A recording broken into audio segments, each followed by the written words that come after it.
なぜ笑っている期待してなかったから何を期待しますか？ニューオーリンズに日本の祭り。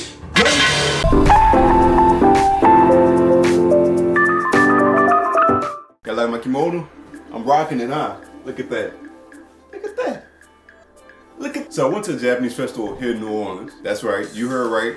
A Japanese festival here in New Orleans. I know. I was just as surprised as y'all. Well, not really, since I already live here. I already heard about this like months prior. But you know, since I'm on YouTube, I got to get done. So, but anyway, I digress. So I went to this Japanese festival, and let me tell y'all, it was great. Now I love Japanese culture and Asian culture in general. So when I heard about this festival, I jumped on a chance to go ASAP. But okay, there was a Japanese festival. I thought it was great. I thought it was cool. Okay, now what? Well, the question is, what made the festival great and what happened there? Now, just stick around, be patient. I'm going to tell y'all. So the first thing that stuck in my mind when I first got there were the big cycle drums in front of the museum. Oh, by the way, this took place in front of the New Orleans Museum of Art, you know, just to give a little bit of context. Now, there's only one other time in my life that I've seen cycle drums, and that was at Epcot and Disney World, but that was a long time ago, so I don't remember that. But don't worry, we'll get back to these cycle drums later in the video. So the thing that really stuck out to me throughout this whole festival is how well they packed everything to a relatively small, tight space. Because if you're not really familiar with New Orleans City Park area, like it's kind of small. So to me, that kind of impressed me. So outside, they had a lot of little performances. One was with some old ladies doing some kind of dance. I'm not really sure what it was or what it was called because I got that like after that happened. But you know, what I did see, it was interesting. So they had another show. It was the Lolita fashion show. If you don't know what Lolita fashion is, it's basically Victorian era style clothing, but you know, it's supposed to be cutesy and girly.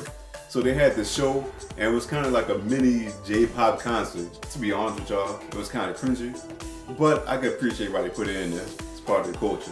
Why not? Oh, speaking about that point, that's another thing I appreciated about the festival, how they had diversity in who portrayed Japanese culture. Now, I think the main reason is because New Orleans doesn't have a big Asian population, let alone Japanese. So that's probably the reason why.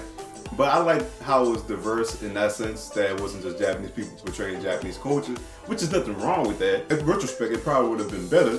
But for what it was, I like the diversity. The people who did portray the culture were knowledgeable and, you know, involved in the culture. So, you know, I thought that was cool. Oh, also outside, they had another little dance by some little kids. I don't know what it's called. But I'm not gonna lie, it was kind of cute. Ha! Gay! So they had a few different things going on the inside of the museum. One was a Zen temple ceremony. I didn't really know what was going on. I was actually getting kind of bored, to be honest with you. But even with that, it was still kind of interesting to watch. They also had a kimono wrapping demonstration. You know, it was straight. I mean, nothing to write home about, but I mean, it was good for what it was. I know I probably could have used some of it myself, but you know.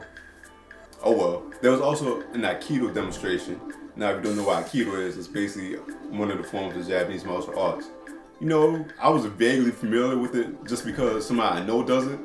But from what I saw from the demonstration, say I might give it a try one day. It looks, you know, it looks like right up my alley. You know, I got flip somebody over, flip somebody over, I'll flip them over again.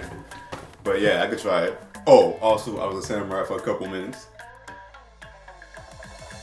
Ooh, look at me. I could be a Japanese diamond feudal Japan boy, Lord, boy, looking good with that mask on, you know what I'm saying? Oh, before I forget to mention, they also had a raffle to win free plane tickets to Tokyo. I didn't enter because you needed actual physical cash money to enter, which I didn't have on hand at the time. But, you know, don't worry, Tokyo. I'm coming for you soon, babe. Be patient. I think the cream of the crop of the whole festival was at the end with the taiko drum. Now, like I mentioned earlier in the video, this was actually my second time in my life that I've seen taiko drum, like taiko drum in the performance. But like I said, that was a long time ago at Disney World, and I barely remember that. But for what I've seen here, this version of taiko drumming, it left a good taste in my mouth. And it's funny because you would think an instrument that could literally only play one note would be the most boring thing you could ever hear in your life. But this taiko drumming, this was far from it. On top of that, it wasn't even just the music, you know, the actual playing of the drums. It's also the performance of what they were doing while they were playing the music.